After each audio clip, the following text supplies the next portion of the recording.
Welcome to the Court Helicopter Explainer. Social media, including Court Helicopter, was awash that the judge in Eldoret, Justice Nyakundi, has declared Section 38 unconstitutional. Is it true that Justice Nyakundi declared Section 38 unconstitutional? No, that's not the position. Court Helicopter has brought you the judgment of that court. It is in the High Court of Kenya at Eldoret, miscellaneous civil application number E039 of 2026. Barnaba Ngeno, the applicant, versus William Barmasai Kangogo, the respondent. What were the facts in that matter? The applicant trespassed into the land of his neighbor. He cut trees. He went and used the trees to fence his own compound. Aggrieved with that, his neighbor, that is Barmasai, went to court and got an order for him to be compensated Kenya shilling 621,496,000 plus others compensation, cost of the claim, and other appropriate reliefs plus interest.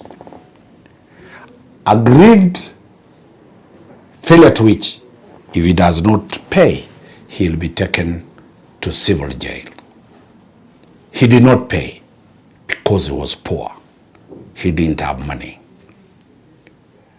Barmasai invoked Section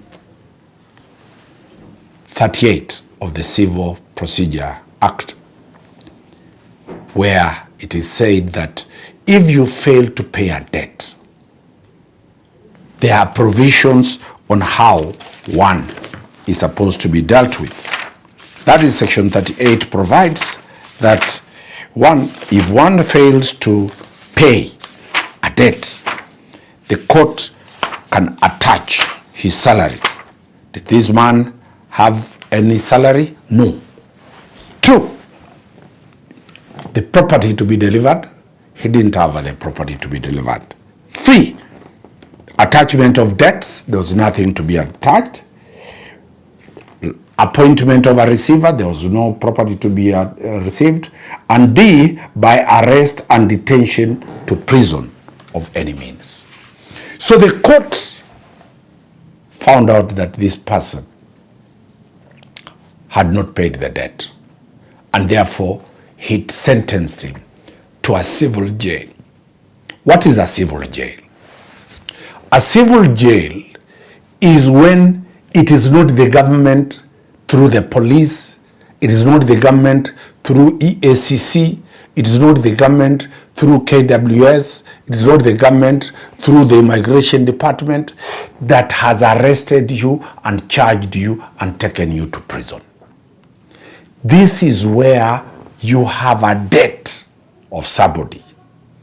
You are unable to pay that debt.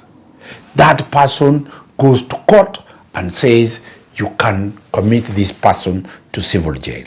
The procedure is you'll be called to come to court to show cause why you cannot be taken to civil jail.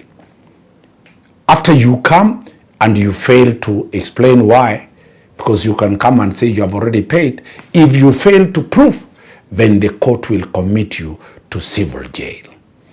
But the conditions of civil jail are here. The one who you owe, the complainant, is the one who will pay your subsistence when you go to prison. When you are arrested by the police, it is the government that pays your food in prison. It is the government that pays your medication in prison. When it is a civil jail, it is the government that will decide, the court will decide how much he'll pay. It ranges from, for example, in the children's court, it is around 1,850 shillings per month to keep a civil debtor behind bars. So the court can decide, you have this amount of money you are claiming, pay 2,000 shillings per month for your debtor to go to prison. Pay 10,000 shillings for your debtor to go to prison. It is the court that decides how much the debtor is supposed to pay. 2, when you go in for civil jail, you don't work. All prisoners who have been convicted by the courts in criminal matters are supposed to work. Kupanda mahindi, kupanda miti, kutengeneza furniture. They work for gain and they are on payroll. The day they leave prison, they will be paid. It might be 1 cent per day, it might be 2 cents per day, but every prisoner, when they leave prison, they are paid for work done. The amount is very, very negligible. We dealt with that question when we dealt with the question about those who are incarcerated. 2, the question now before the judge, Justice Nyakundi, is whether is that provision unconstitutional? Is it illegal? The judge looked at it. This man is poor. And when the judge looked at the concept of poverty, the judge looked at the decision. One decision, the Chief Justice, Martha Koome, had given a decision, the current Chief Justice, Martha Koome, in the matter of Zipporah Wambui Madhara. Lady Justice Koome, as she then was, that time she was a judge of the High Court, ruled that civil jail is unconstitutional. That is the Chief Justice when she was a judge of the High Court. She said an order of imprisonment in civil jail is meant to punish, humiliate, and subject the debtor to shame and indignity due to failure to pay a civil debt.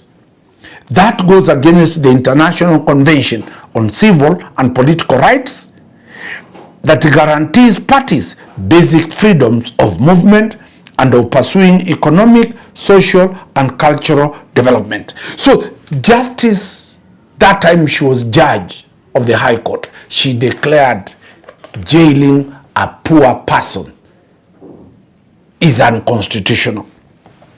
This question has been brought out, and the judge, Justice Nyakundi, in his analysis of this in paragraph 10, I want you to understand why the judge found out this.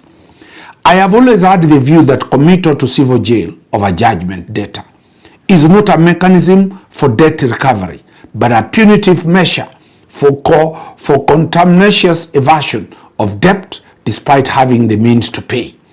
Given our constitutional framework under Article 2(5) and 6 of the Constitution and the Bill of Rights in Chapter 4, it is the fundamental rights and freedoms. The cornerstone of this jurisprudence is that poverty, and I repeat, poverty is not a crime, and civil courts should not issue such orders on committal to civil jail against judgment debtors at whim. So the judge is saying civil courts are cases between individuals, not the government.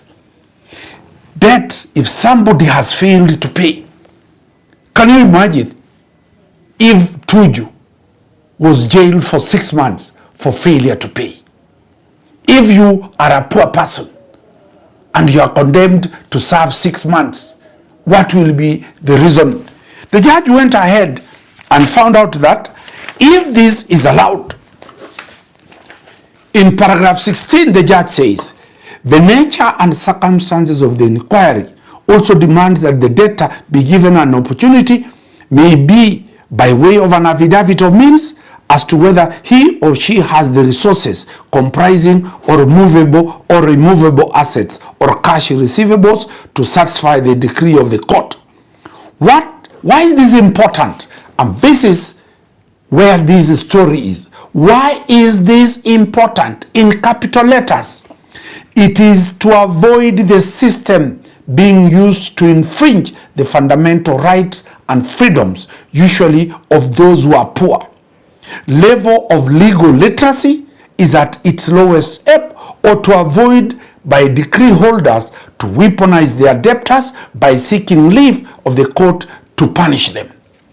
The judge is saying the one who is the creditor has the money to pay for you to go to jail, and he wants you to go to jail to punish and show you that he is above the law. So the judge finally, in his final decision, he said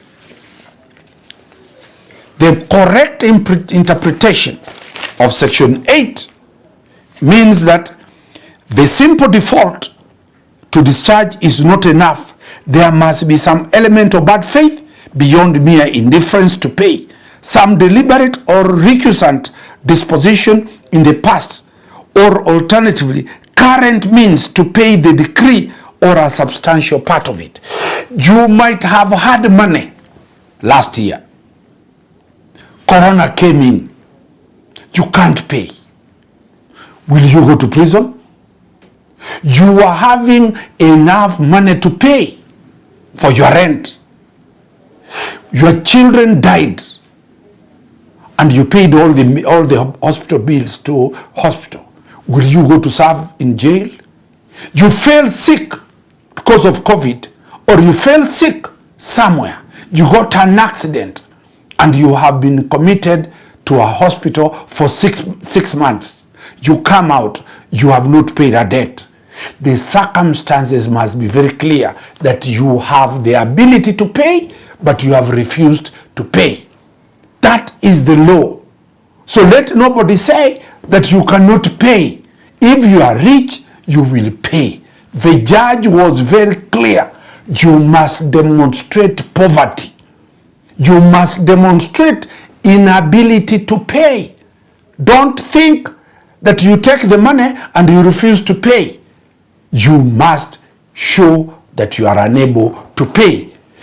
A historical search must be done to show that at this time you had capacity. Now you don't have that capacity. And the judge finally, in his decision, he says